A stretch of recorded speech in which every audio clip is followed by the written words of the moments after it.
Bonsoir très chers téléspectateurs, nous sommes très heureux de venir partout où vous nous suivez. Vous nous suivez de Beni, Aru, Butembo, Goma, Congo central, Matadi, Mwanda, Lubero, Kasaï central. Vous nous suivez de Bamako, vous nous suivez du Mali, du Sénégal, vous nous suivez du Québec, Montréal. Vous nous suivez partout dans le monde.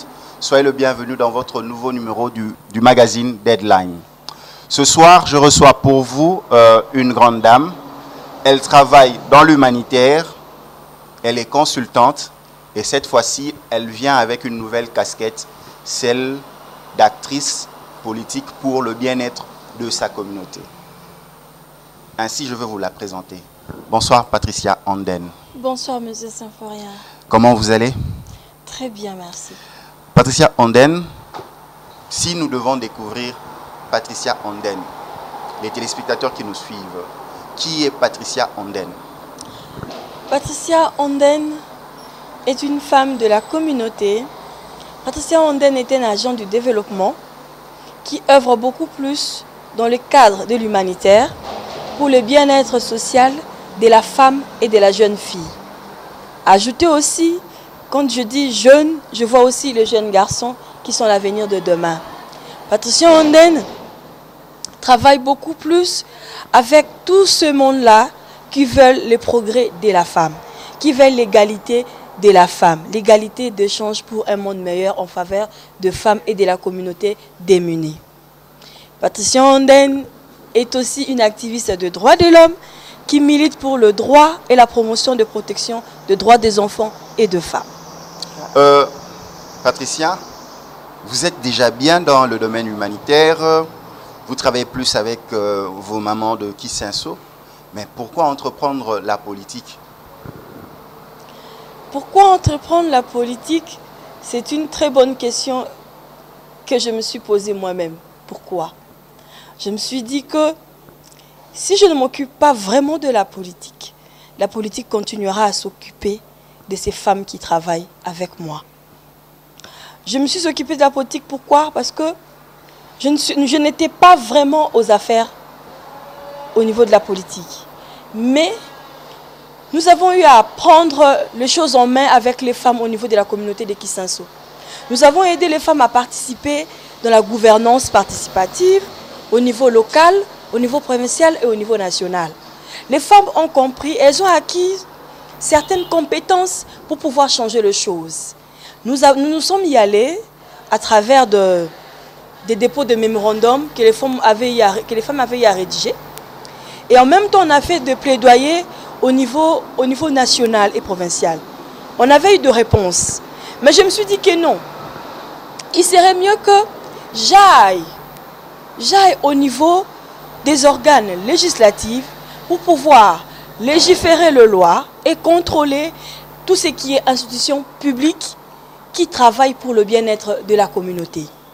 Là, nous dirons qu'il faudra appliquer les principes de la responsabilité et de redevabilité. Être aux affaires nous permettra beaucoup plus de pouvoir participer et de changer tant soit peu la chose pour la faveur de la femme rurale. Voilà. Donc, en parlant de la femme rurale, vous avez beaucoup travaillé avec cette femme, vous continuez de travailler avec cette femme.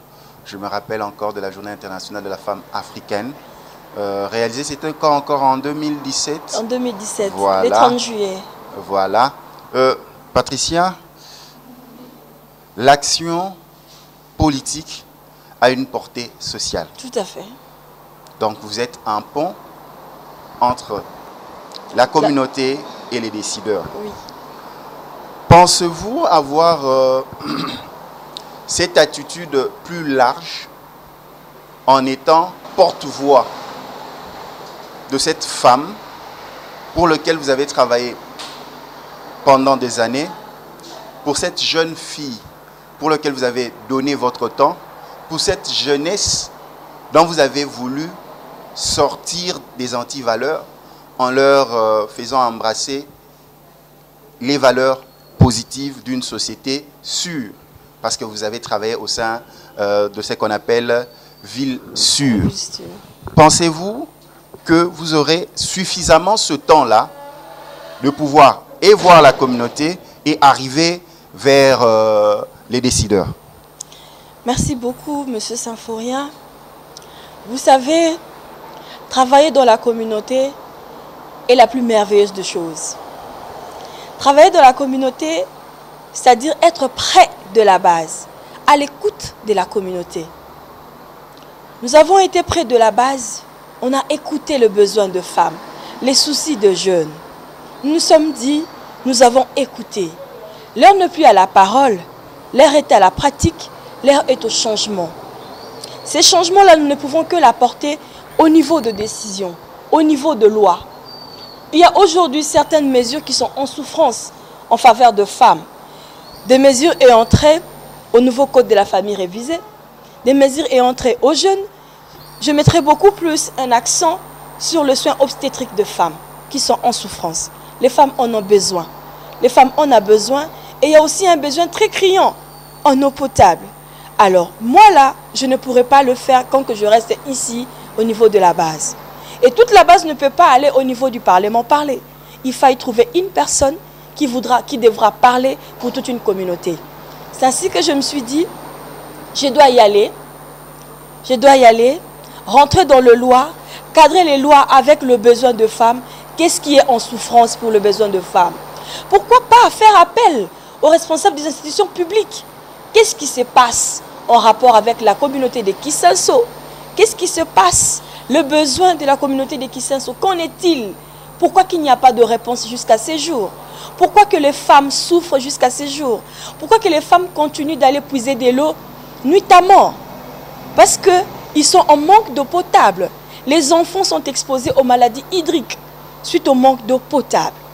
Alors là, en étant au niveau de l'Assemblée nationale, en étant politique, il est plus facile, avec mes prérogatives, de pouvoir poser des questions, de trouver des réponses et d'apporter une solution efficace auprès de la communauté. Voilà, c'était un peu notre préambule, notre entrée dans la matière. Hein. Maintenant, nous allons aller étape par étape. En tant que femme, vous êtes mère, vous êtes épouse. C'est vrai, il n'est pas facile de faire la politique quand vous êtes épouse. Tout à fait. Ma question directe, est-ce que votre époux était d'accord que vous puissiez vous lancer dans la politique? Merci beaucoup, c'est une très très bonne question à laquelle j'ai toujours eu une réponse très facile. Mon époux est la personne qui m'a encouragée à aller de l'avant. Mon époux est la personne qui m'a encouragée de participer au monde politique. Mon époux a fait de moi une femme politique. Mais vous savez qu'il est de coutume, il y a une certaine réalité, qu'il n'est pas facile pour un mari de voir à sa femme une certaine notoriété et que cette notoriété découlerait de la politique, vu les contraintes et les ambitions politiques. À tous ces hommes qui ont cette crainte, qu'est-ce que vous pouvez dire? Ces femmes qui ont des ambitions politiques, mais elles doivent d'abord se soumettre à la décision de leurs époux. Qu'est-ce que vous pouvez dire à ce mari et à un second message à ces femmes? Merci beaucoup. D'abord, de prime abord, la politique n'est pas un instrument de divorce. La politique n'est pas un instrument de destruction de mariage ou de ménage. La politique n'est juste là que pour nous mettre au centre de pouvoir changer les choses. Aux hommes, je dirais aux hommes, de pousser leurs femmes d'aller de l'avant. Aujourd'hui, les femmes sont minoritaires. Aujourd'hui, dans notre pays, le leadership féminin est quasiment à 9%, ce qui est très très très faible. Encourager la femme à aller de l'avant, encourager la femme à participer dans la vie politique pour parler d'elle-même. Aujourd'hui, à l'Assemblée nationale, on a 55 femmes seulement. Les 55 femmes ne pourront pas changer la vie de ces 52% de femmes qui font partie de la RDC, qui ont une majorité électorale. Ce qui voudra dire qu'il faut laisser la femme aller de l'avant pour parler d'elle, pour mieux parler d'elle, pour apporter des solutions en ce qui la concerne. À elle-même, qu'est-ce que je dirais? Vous êtes citoyenne, mesdames. Vous êtes femme, épouse et mère. Vous êtes de porteurs ou porteuses de changement. vous êtes vous-même la porte de l'humanité. Sauvez l'humanité. L'humanité que vous avez portée en votre sein. L'humanité que vous avez choisi de protéger dès le bas âge jusqu'à l'âge adulte. Aujourd'hui, nos époux fuient nos enfants, nos fils. Pourquoi rester à la maison, ne pas parler en faveur de ces enfants, de ces jeunes qui font partie de vous, qui sont sortis de vos entrailles? Vous êtes la porte de l'humanité. Sauvez l'humanité, femmes. Levez-vous, allez de l'avant, sortez, mais de façon respectueuse, dans toute liberté, mais pas dans le libertinage, en respectant la famille, qui est une cellule de base pour l'éducation de demain, mais en sachant que nous avons des prérogatives en tant que femmes pour changer les choses, pour le bien-être de notre lendemain. Oui, vous l'avez si bien dit, pour le bien-être de votre lendemain, mais c'est vrai, même vous entrez dans le grand bain, mais la femme elle-même, la femme politique dans les partis politiques, elles ne prennent pas les devants, ainsi que dans la société civile. C'est vrai, elles revendiquent, elles exigent, mais lorsqu'il faut passer devant, c'est pratiquement les mêmes femmes qui reviennent. Vous pouvez les citer, ce sont les mêmes femmes, que ce soit pour la mouvance, que ce soit pour l'opposition, c'est toujours les mêmes femmes qui parlent. Mais comment changer la tendance? Merci beaucoup. Vous savez, quand nous parlons de principe d'égalité, d'équité, quelque part, nous n'en tenons pas compte. Pourquoi il y a toujours ces femmes-là? Pourquoi il n'y a pas d'alternance? C'est que dans les partis politiques, d'abord, les femmes sont moins alignées. Les femmes sont moins alignées dans les partis politiques, ce qui pose déjà problème. Aujourd'hui, nous avons des anciennes et des élites qui sont toujours là parce qu'elles ont été là bien avant. Et les autres ne sont pas alignées parce qu'elles viennent d'arriver.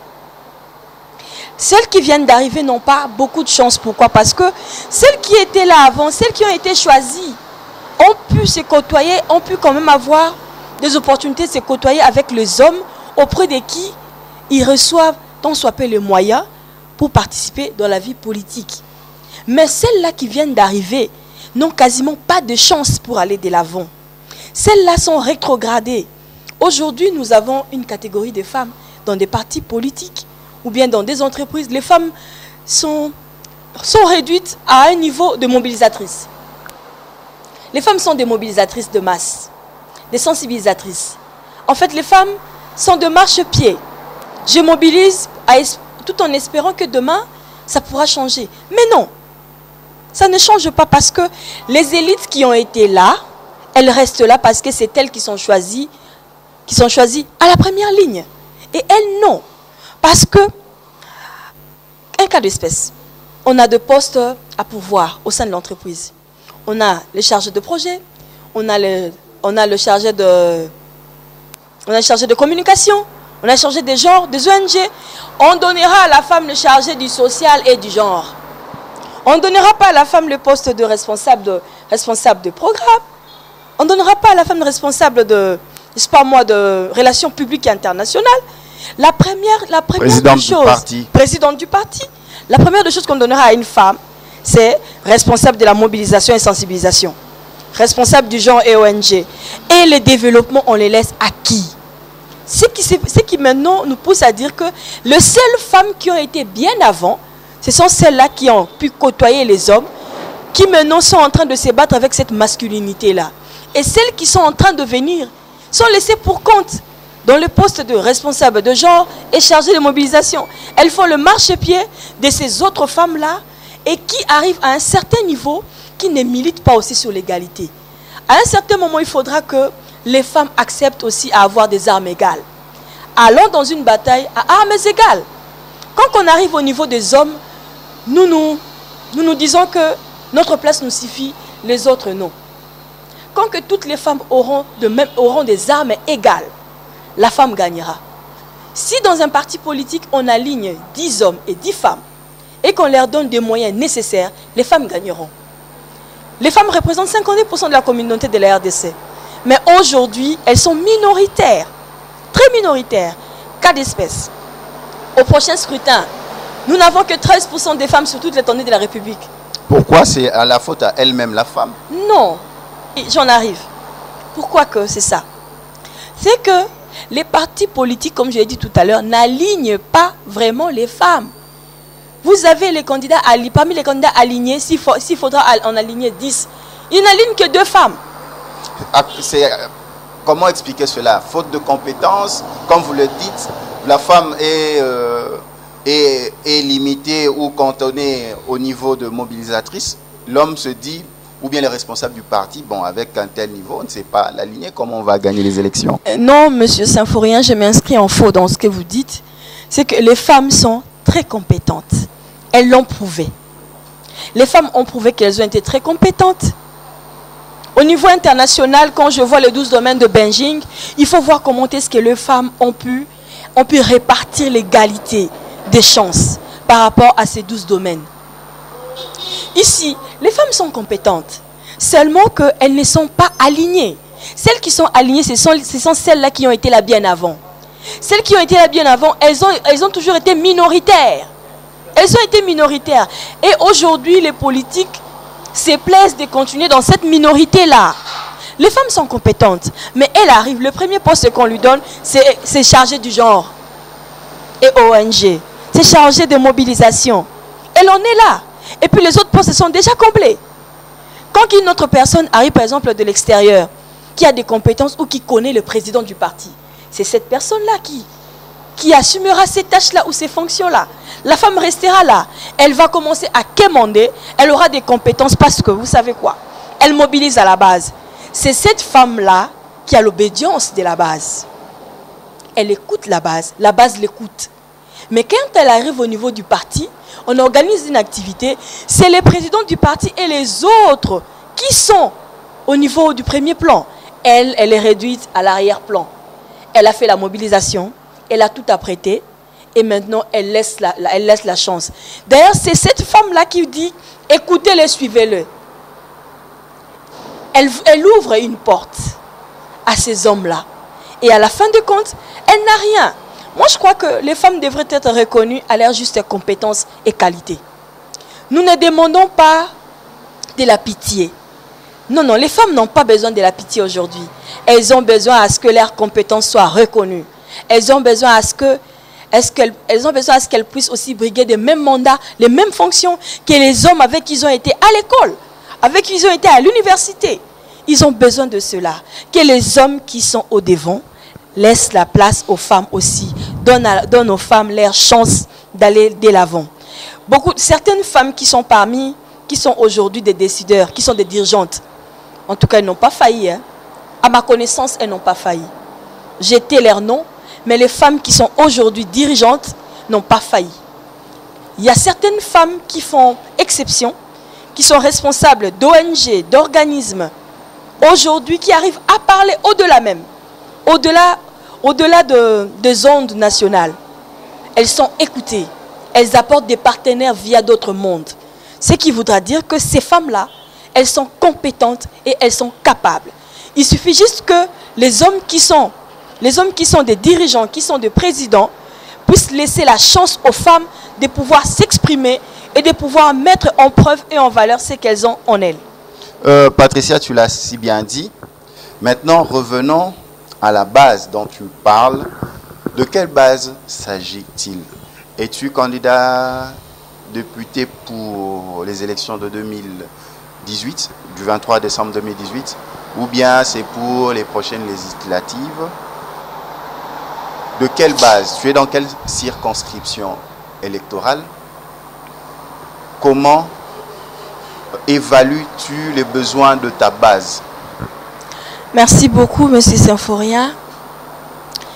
Je me représente au prochain scrutin de 2018, de 23 décembre.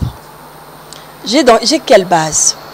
Quand je parle de la base, je parle de tout ce monde-là qui sont dans la circonscription de Moamba. Entre autres, Kisanso. Kisanso qui m'a dit, va de l'avant. Kisanso m'a dit, va de l'avant. Et avec les autres communes, nous avons travaillé. Nous sommes allés jusqu'à identifier quels sont les problèmes qui dérangent. Avec eux, nous nous sommes dit, ces problèmes qui dérangent a besoin d'une personne pour aller en parler. A besoin d'une personne pour légiférer les droits qui y réfèrent ou des droits irrélatifs. C'est ainsi que, avec ma base, avec les 5 communes, je cite, Ngaba, Lemba, Matete, Kisenso, Limete, nous nous sommes dit, allons de l'avant pour changer les choses. Pour changer les choses. Pour que les femmes n'aillent pas puiser de l'eau nuitamment, pour que les soins obstétriques soient pris en compte, pour que le jeune qui est l'avenir de demain bénéficie de son héritage. Son héritage, c'est quoi? Que les lois soient respectées, que les lois soient respectées, que les mesures d'application soient effectivement appliquées pour le bien-être de tout le peuple congolais. Connaissez-vous les problèmes de Kisenso? Kisenso a un problème d'électricité, d'eau, enclavement. C'est vrai que j'ai eu à réaliser des émissions pour le compte de votre structure quand vous étiez encore de l'autre côté là-bas. Oui. Est-ce que vous connaissez leur message? Et déjà, de ce côté, nous avons rencontré d'autres personnalités politiques. Hein? Est-ce que vous allez vous en sortir? Pensez-vous que vous connaissez réellement le besoin de cette communauté? Merci beaucoup, M. Symphorien. Vous savez, on a parlé autrefois de Malcolm X, on a parlé de Martin Luther King, on a parlé de Mohamed Gandhi comme une tête pensante, on a parlé de tous ces mondes-là, on a vu Mère Teresa, tout ce monde-là ont travaillé, mais il y a toujours quelque chose à faire. Il y a toujours quelque chose à faire. Tous les mondes politiques qui sont là, qui y travaillent, je dirais juste que qu'est-ce qui a été fait et qu'est-ce qui reste à faire. Dans une balance, s'il faudra mettre qu'est-ce qui a été fait et qu'est-ce qui reste à faire, on dira que qu'est-ce qui reste à faire pèse le plus que ce qui a été fait. Ce qui voudra dire que on a toujours besoin d'une Patricia. On a besoin d'elle. On a besoin d'elle parce que la balance est toujours pesante. Elle est toujours pesante. Les problèmes de Kisenso, en fait, les problèmes de Kisenso, de Lemba, c'est pratiquement la même chose. Les problèmes de Limete, là je cite, le Point Chaud, Mombele et Matete, c'est pratiquement la même chose. Les problèmes d'Engaba et les problèmes de Kisenso se rallient toujours. Toute cette circonscription-là représente une zone urbano-rurale. Il y a l'enclavement. Pour aller même plus loin, il y a les ensablements au niveau de Kisenso. L'économie, 70% de l'économie de Kisenso est basée sur le travail de femmes maraîchères. Mais aujourd'hui, elles-mêmes, les femmes maraîchères, ne bénéficient pas de ça.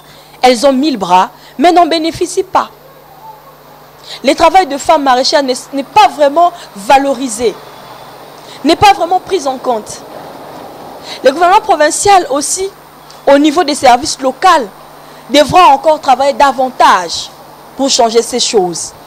Ces femmes-là ont besoin aussi qu'il y ait d'autres marchés pour qu'elles puissent bien évacuer leurs denrées. Et ils ont un problème de route qu'il faudra résoudre à travers des privés et de publics. Ça, c'est un problème dont il faut parler et marteler. C'est ce que je disais, qu'est-ce qui a été fait, qu'est-ce qui n'a pas été fait. Les problèmes de Kisenso, ils ont un problème très criant en eau potable. Aujourd'hui, il y a beaucoup de puits, hein? Il y a beaucoup de puits d'eau à Kisenso. Mais, faudra-t-il savoir que parmi ces puits d'eau-là, qu'est-ce qui répond aux normes au niveau sanitaire? Est-ce qu'il n'y aura pas d'autres problèmes de maladies hydriques à la longue? Ça, c'est le problème. Pour résoudre le problème de Kisenso, il suffit juste de voir la sous-station d'Ensao.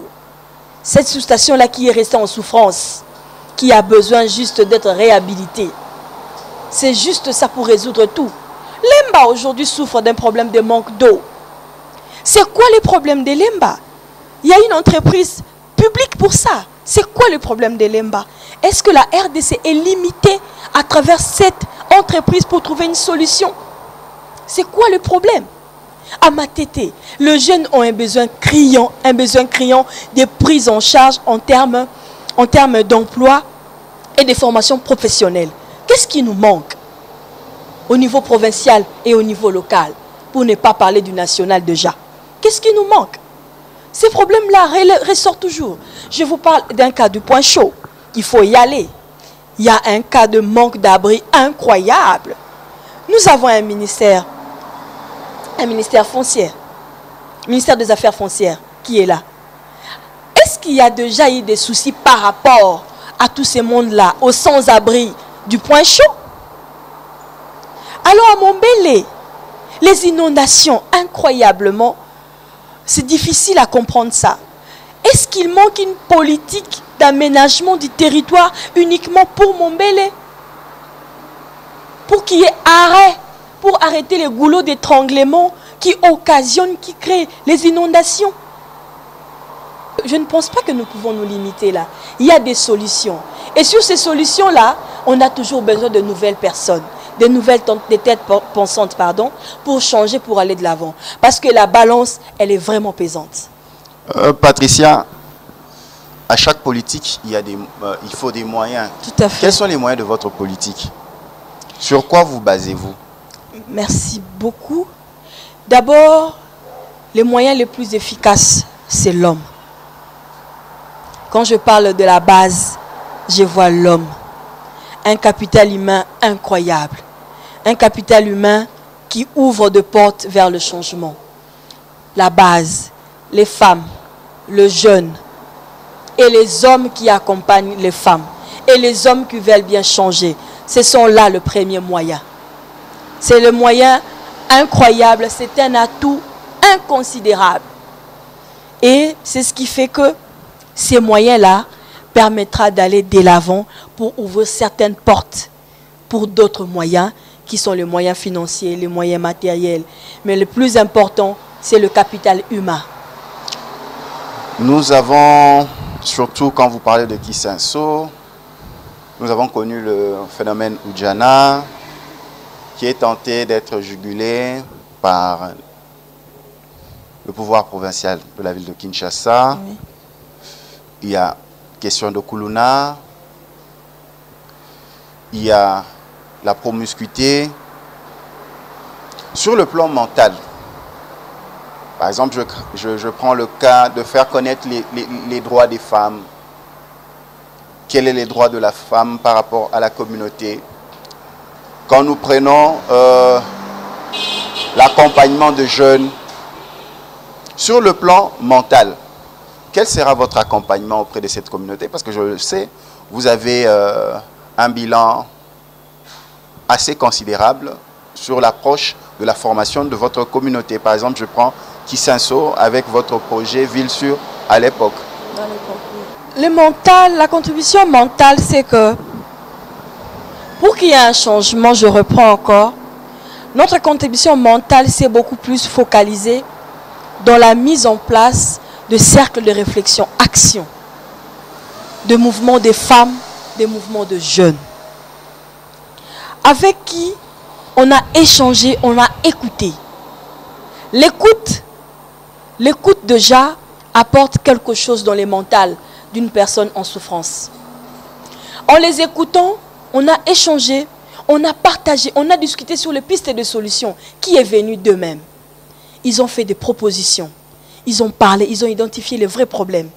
Les problèmes de Kisenso ou de ces autres communes, de Ngaba, Limete, Matete, n'étaient pas à réfléchir dans les quatre murs. Il fallait y aller.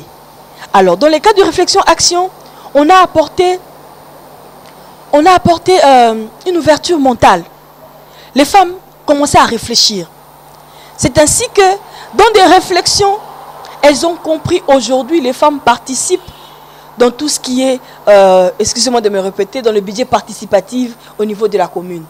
Aujourd'hui, la commission communale de développement de Kisenso fait participer sa communauté avec les femmes. Les femmes participent, les femmes adhèrent. Elles ont compris, elles ont brisé un peu ces problèmes-là culturels. Les femmes sont allées, et le jeune en même temps. Le jeune parle, les jeunes demandent, les jeunes disent qu'il faille appliquer les principes de responsabilité et de redevabilité. Déjà au niveau local, ça se fait à Kisenso. La commission communale de développement de Kisenso partage et échange. Une grande partie de la communauté sait maintenant de quoi il s'agit.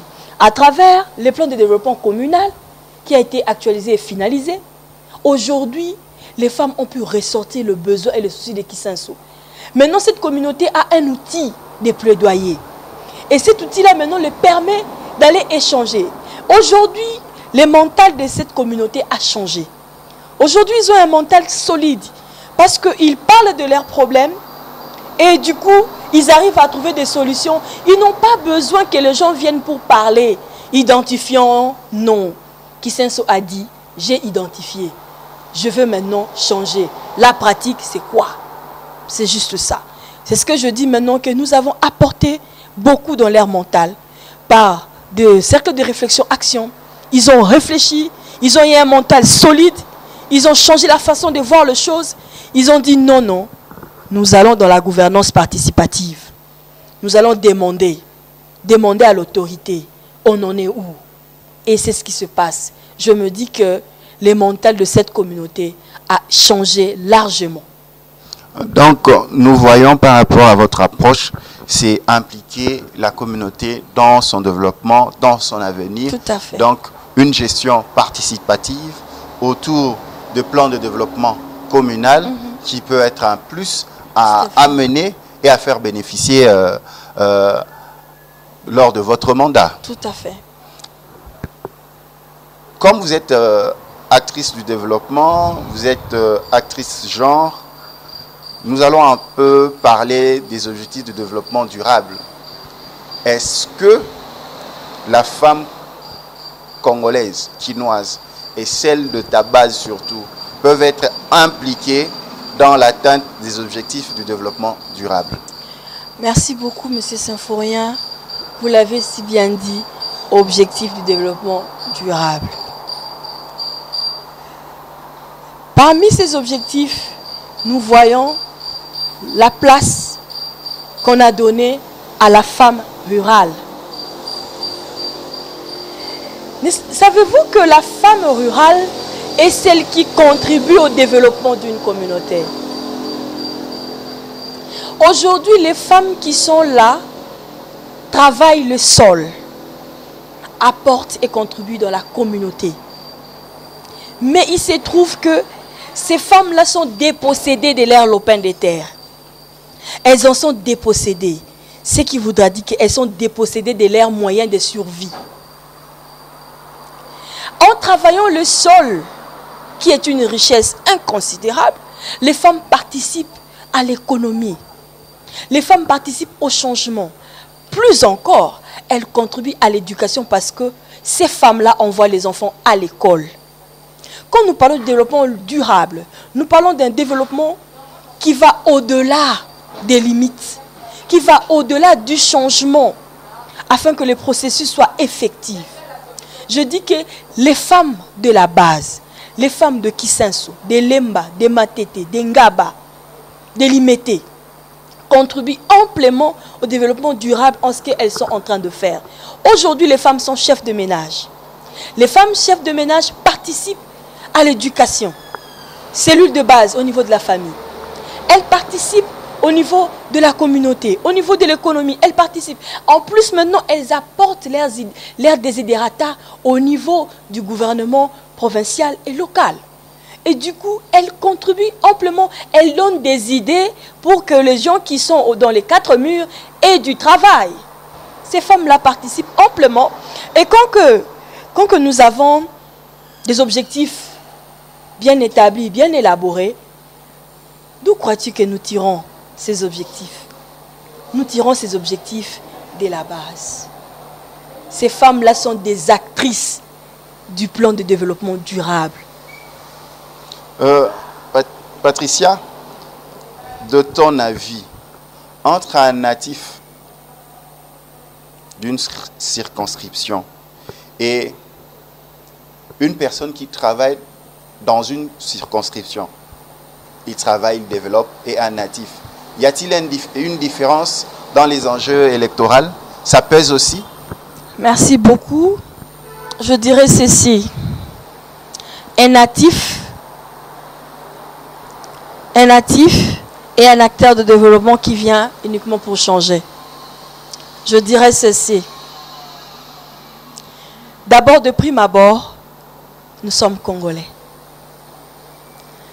Nous sommes Congolais, nous sommes au-delà des limites, au-delà des frontières, au-delà des communes, au-delà.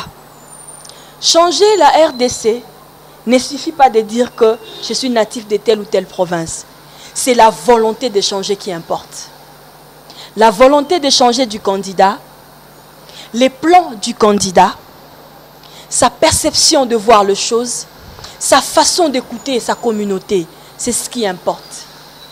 On a aujourd'hui des natifs qui n'ont fait que, excusez-moi, construire une école, apporter des bancs ou des cahiers et ça suffit. Mais l'impact social n'est pas vraiment ressenti. Quand que vous construisez une école dans une avenue, par exemple, Kisenso qui a 17 quartiers, vous construisez une école seulement à Kisenso, au quartier Libération ou 17 mai ou Mission. Mais l'impact social, c'est quoi? Dans l'ensemble, ça ne pèse pas. Vous êtes natif. Il faut d'abord penser au problème majeur. La volonté de changer. Cette ambition ou cet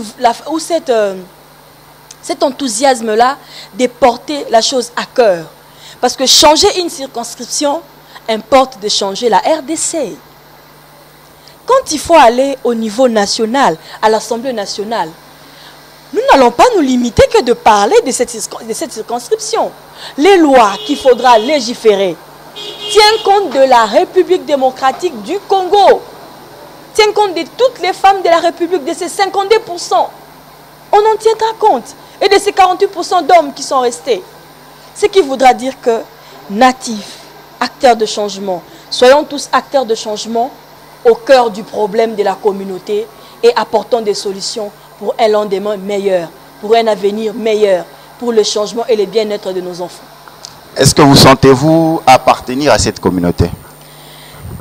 Et quels sont les signes qui le prouvent, par exemple? Vous savez, je n'habite pas Kisenso, je n'habite pas Ngaba, je n'habite pas Lemba, je n'habite pas Matete. Bon, à l'occurrence, j'habite Limete, c'est ma circonscription. Mais si aujourd'hui, Patricia se représente, c'est parce que Kisenso a dit vas-y. Kisenso a dit vas-y. Ngaba a dit oui, ils ont raison, il faut y aller. Mbanzalemba a dit oui maman, il faut y aller. Mombele a dit maman, il faut y aller. Poincho a dit maman, vas-y, vas-y, il faut une autre personne de plus. Il y a des gens qui sont là, mais il faut une autre personne, vas-y. Ils m'ont demandé d'y aller. C'est ce que je disais tout à l'heure. Ces capitales humains-là, ces ressources efficaces, ces ressources inconsidérables-là, s'est réuni en une seule personne et m'a dit, vas-y. C'est vrai, il n'y a pas assez de femmes qui parlent de la femme. Il n'y a pas assez de femmes dans notre communauté qui parlent du développement d'une communauté spécifique. Est-ce que faudrait-il bénéficier de ces femmes qui voudraient bien se lever pour parler des problèmes de la communauté? Est-ce qu'elles doivent aller au-delà de l'appartenance à une communauté? Parce que nous sommes en train de parler de carence, il n'y a pas de femmes qui s'élèvent, mais des femmes telles que vous, vraiment, merci pour la franchise, félicitations.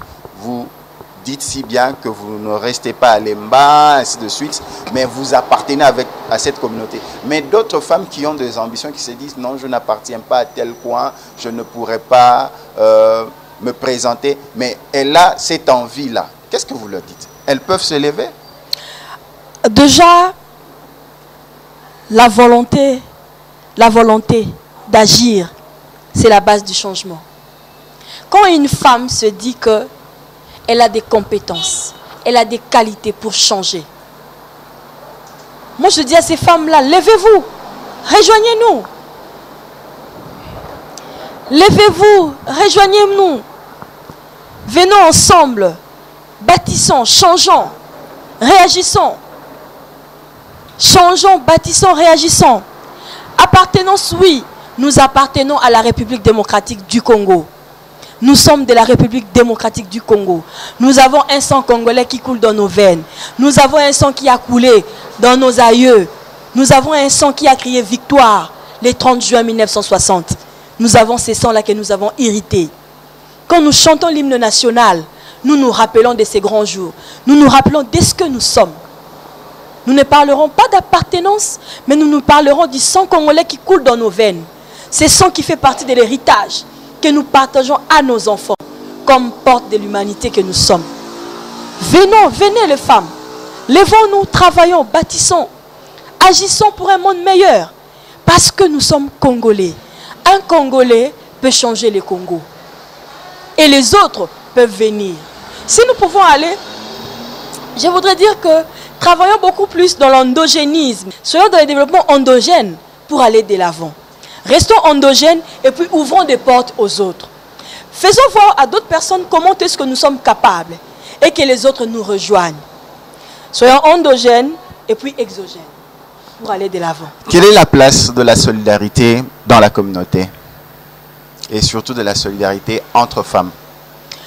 Vous savez, la solidarité entre femmes fait partie du cheval de bataille que nous avons. Déjà, d'aucuns ignorent que femmes, dans les temps anciens, les temps passés, je ne parle pas pour cet électorat parce que les choses ont changé. Dans les temps anciens, il était difficile que la femme va au vote pour la femme. Les femmes partaient au vote pour les hommes. Les femmes partaient au vote pour les autres, pas pour elles. Elles partaient au vote en ne sachant même pas pourquoi est-ce qu'elle va voter. Qui je dois voter?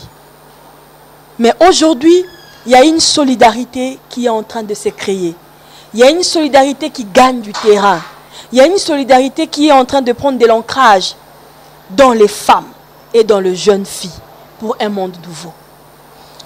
Patricia, nous tendons déjà vers la dernière ligne droite de nos échanges si riches.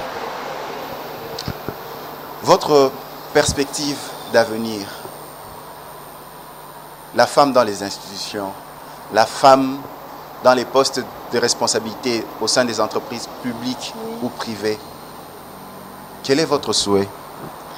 Mon souhait à moi, c'est qu'il y ait égalité effective. Je dis effective. Tant il y a des hommes dans des postes dirigeants, tant il y a des femmes dans les postes dirigeantes. Nous ne demandons pas de faire de la pitié aux femmes. Pas de la pitié. Mettez des femmes compétentes à la place qu'il faut. Une femme qui est capable de briguer un mandat de ministre du développement rural, ne l'envoyez pas seulement d'être mobilisatrice. Ne l'envoyez pas aller seulement au social parce que c'est une femme qui a un caractère social. Non. Envoyez des femmes compétentes selon leurs compétences et dans les obédiences qu'il faut, selon leurs ambitions, selon leurs capacités. Pas de la pitié, mais tenir compte des femmes qui sont capables de travailler et d'apporter des changements. Quel est le message que nous pouvons retenir de Patricia Ondem en tant que candidat député dans ce numéro du magazine Deadline? Qu'est-ce que nous pouvons retenir de votre passage? Merci beaucoup. Ce qu'il faudra retenir, c'est que Madame Patricia Ondem voit au-delà de limites, au-delà de barrières, au-delà de blocages. Mais elle dit que un monde meilleur n'est possible que quand la volonté d'agir est effective. Quand la volonté d'agir est effective, quand les soucis du bien-être congolais est effective, quand les soucis de soins de santé, de la prise en charge de la femme, la prise en charge obstétrique est vraiment effective. C'est ce qu'elle veut. Quand que le jeune Congolais accède facilement à l'emploi, là, c'est ce que je veux avoir.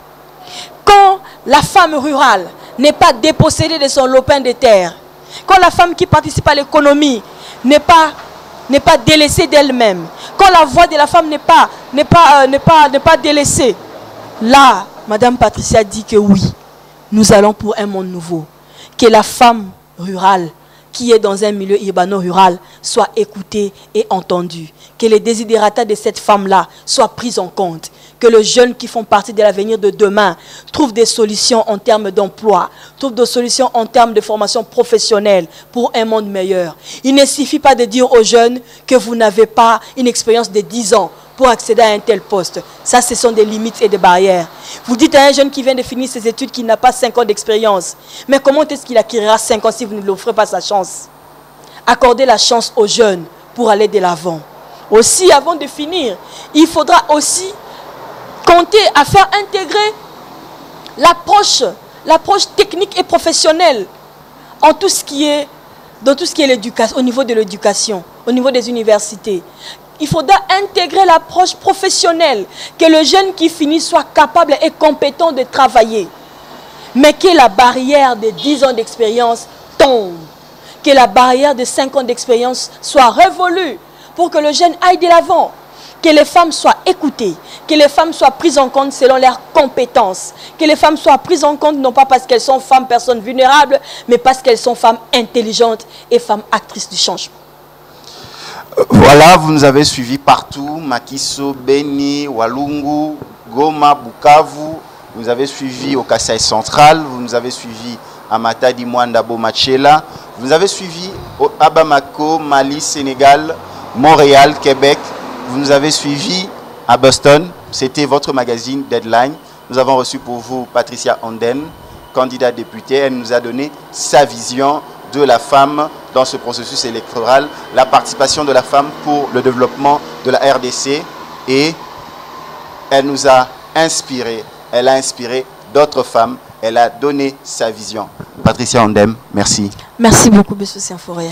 Merci à mon équipe technique de Deadline qui nous a accompagnés. Même heure, vous nous suivez sur Kin 24 Télévision, même heure pour la rediffusion. Quant à moi, je vous dis ciao, à la prochaine.